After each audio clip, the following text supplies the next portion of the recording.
in the last sentence she said the relevance for India. A little bit expanding it, this city, you also mentioned about the Neom in Saudi Arabia. And then we also know the state of affairs in China with all the ghost cities. And perhaps that's not where we want to go. And given the population and the density, we will not go there. But if it's not a ghost city, are we trying to build a boast city just as a showcase? To just create it so that it can be shown as a little bouquet of sorts. That's not the purpose also. The hardware aspect is only perhaps one aspect, the software, it needs to be inhabited by right people.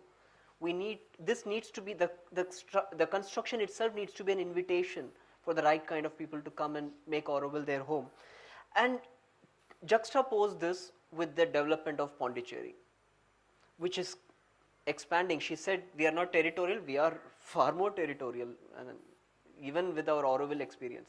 So the expansion is happening all the time, and right now we are in a very precarious situation that the restaurants have come closer to almost our doorsteps now. How do you see this expansion, the need for a bouquet city versus this being relevant for India? Also, mind you, this was done in 68.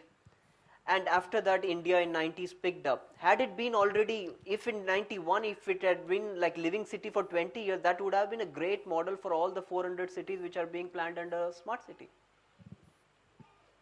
Sorry, now short answer. That was really a long question. I need to really scratch my head to understand, grasp the full essence of it. See, first, okay, I'll just try to get the catchwords in that. One was the Bose city, Yeah. So Bose city, see what I'm trying to tell, probably I might also get it a little bit wrong, but kindly pardon me. The thing is I've always felt this land always has been building urban areas, urban centers, specifically to manifest consciousness. Whether you take Tirunelveli, whether you take Madurai, whether you take Tiruvannamalai, you take Kalasti, and every 100 square kilometer of land in this part of the country has been constantly working in bringing down consciousness by manifesting an urban center. Very nice. Right? And can you call them both cities? I don't know. We all know, they say, you go to this place and you pray, probably the consciousness of wealth, you'll become a Ambani overnight. That's what they promise. You go to another place, they say you're cured of so and so. But for some reasons, they all believe that, they were trying to manifest a certain kind of consciousness in those certain places. Now, why didn't it happen in another place? I have no idea. But somewhere, the knowledge and what they were doing was completely of a different scale, probably not completely mental. And we have moved to a system which was brought in because of the Industrial Revolution, where you need to certain way of harness the full potential of humanity for better production. Now somewhere we are caught in between. And if you look into any of these traditional towns, you have these gobrams, out of nowhere they suddenly shoot up to, 10 floors, 12 floors. And if you ask who stays there, nobody stays there, right? But why did you build it? Is it a boss? No, but actually that's a yantra, there's a certain mantra to it, it's raga. All these things are built into it. And most interestingly, all these towns, you will know exactly, they all give the credit to a Siddha. Nobody knows, this was the great thing built by Emperor so-and-so, nobody knows. But this is the place of the Siddha. This is how, all the legends talk about how it starts from a enlightened being saying, this has to happen over here, right? And I don't see Auroville anything different from that. I see that as a continuity of that whole practice which has been happening in this land. So I think for me, it doesn't sound different. I don't see that as a boast. Probably, I don't know, but if I come from different part of the country, I don't know whether I would be looking at differently. So for me, I see this as a continuation of a practice and a tradition which has been happening here. So I find it very difficult for me to really associate it with something called a boast city. Nice. And how much of population, whether all the people in Srirangam, if you ask me, have become very enlightened and they've become angels with their wings and they flew up, I have no idea, and I don't think so. That's what the records also show. Yeah. But we know for sure. No, but we know for sure, things have progressed. Things have become better. We know of so many things like the bhakti movement, lot of things like evolved out of it. I think in terms of contribution to humanity and the social aspect of it is immense. Like that I don't think so anybody can deny. Yeah.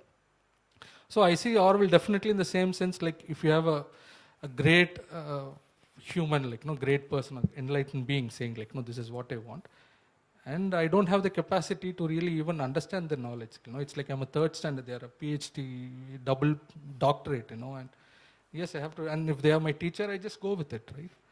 So that is the boast part of it. And the second thing is like the Pondicherry eating into us. Yeah. See, recently I went to Sri Lanka. I was just trying to compare like Sri Lanka and Tamil Nadu, how it is. Like see, Sri Lanka, the area of Sri Lanka is 65,000 square kilometer, and Tamil Nadu is around 1.5 lakh square kilometer.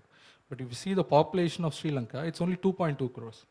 Compared to Tamil Nadu, it's 7.2 crores, right?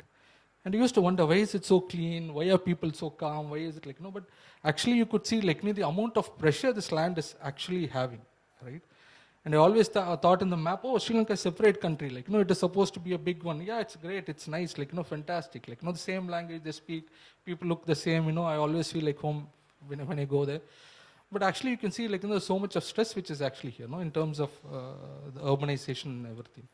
And it's inevitable. Like, we actually have to move towards a certain way of lifestyle which everybody aspires, right?